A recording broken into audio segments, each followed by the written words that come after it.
Alright, hey y'all, this is Scout Pilot coming from his shop again with a timely bit of information for you. Many of you are going to want to rebuild your own carburetor, and you're going to need to learn a few things about how to set it up correctly. Or you're going to find yourself out in the field and you're going to need to make a field repair. Alright.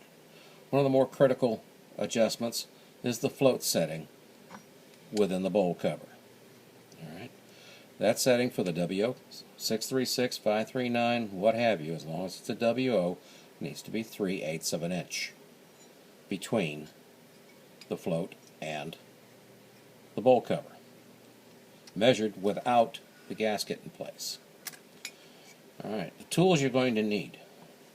Number one, a correct screwdriver that fits the slot of the seat. It has to fit it very nearly perfectly so that you don't wind up with brass shavings down inside the seat. You want to inspect the seat when you first get it to make sure there's nothing down in there. Alright. When it comes to you, it's going to come wrapped up in a little piece of tissue paper. It's going to be all assembled just like this. I'll remove it all, set it aside. Do not lose the pin or the little spring inside, otherwise you'll have severe flooding issues. Make sure there's a gasket on the seat. You might have to root around in the kit to find it, but it'll be there. Alright, moving on with the tools. Bending tools. This is the T109-105, special tool for this purpose. Notice it has two clips for adjusting. This is the one I prefer to use. Next is another Carter bending tool, which is designed for other carburetors, but will do the same job for you. This is the T109-22T. To measure, you're going to need either the T109-80 Carter 3/8 inch gauge. Notice it's tipped on one end so you can slide it in and take care of that. Barring that, and if you don't have that, you can use the shank of an unused, brand new 3/8 inch drill bit. Use only the shank portion of it. Do not use this part. Alright, otherwise your measurement will be off. Alright. To install the float correctly, the first thing you want to do is inspect a number of things. First, you're going to want to inspect the pin to make sure that there are no grooves in the pin, and they will wear over time. There'll be two of them, one here, one here. If you have grooves in the pin, your float setting will not be correct. It will shift on you and create problems. If you're very close in your measurement, you could wind up in a flooding situation, or you could wind up in a running out of fuel situation. These are available on the open market. I have them if you need them. The next thing you want to inspect is the cleanliness of the bore where the seat will go. Make sure there's nothing down in there, no spider webs, no mud daubers, nothing in there. Next you want to inspect the holes into which the pin slides. If these are elongated, if they're not perfectly round, it will also cause you problems with your float setting.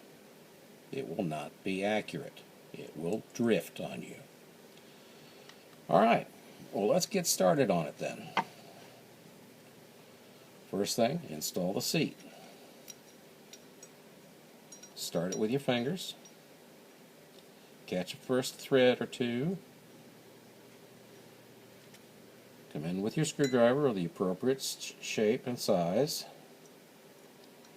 and tighten it down to what is called gasoline tight. That is, you're putting pressure on the gasket to make sure no gas slips past it. With that done, install the needle with the spring and the pin inside. Now, one thing that can happen with the float is it'll develop a problem, and it will cause sometimes the needle to cock. If the needle gets cocked, then you're going to wind up in a flooding situation. So we'll address that issue momentarily. In doing so, we're going to inspect the float. Look at the tang here in the middle. If there is a gouge in the tang, you need to buff it out. Some 800 grit, wet or dry, will handle that very nicely. Fold it up and buff out the problem. Alright? Make sure you clean it so that it's fine. The next step is to install the float. Oh yes, you also want to make sure on the float that it doesn't leak.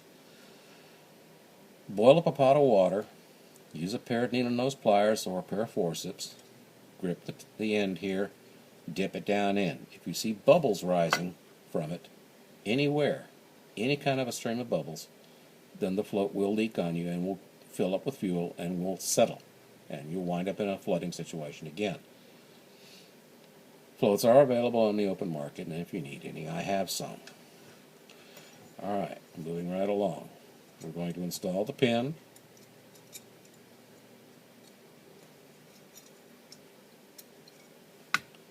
Thusly.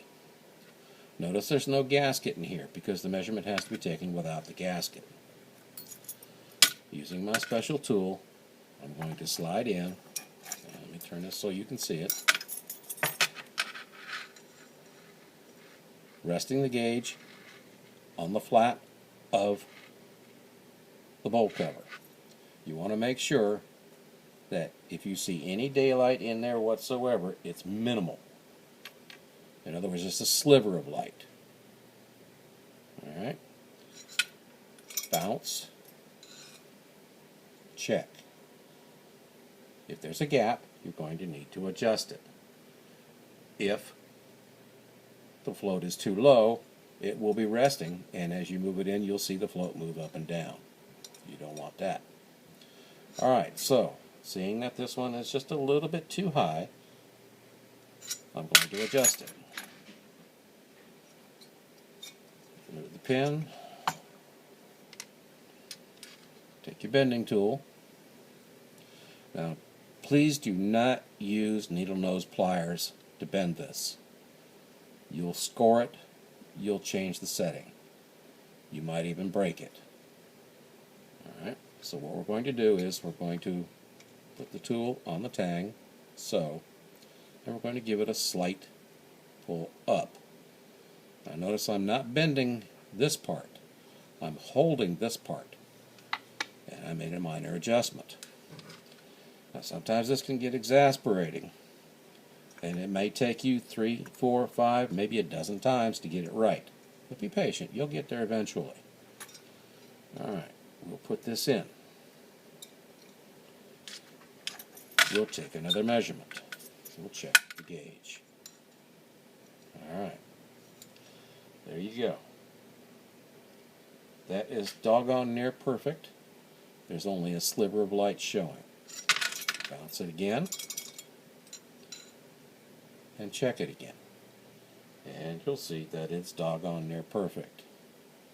Alright. Now, we've done that.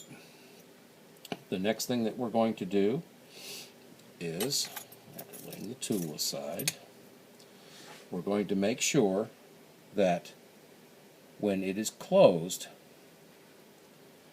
we're not going to see the needle get cocked within the seat. Alright? Just look at it and make sure that it doesn't cock when it gets closed. And you'll be in good shape there. Alright, now we get to dig this off one more time and install the gasket in its correct location and reinstall the pin.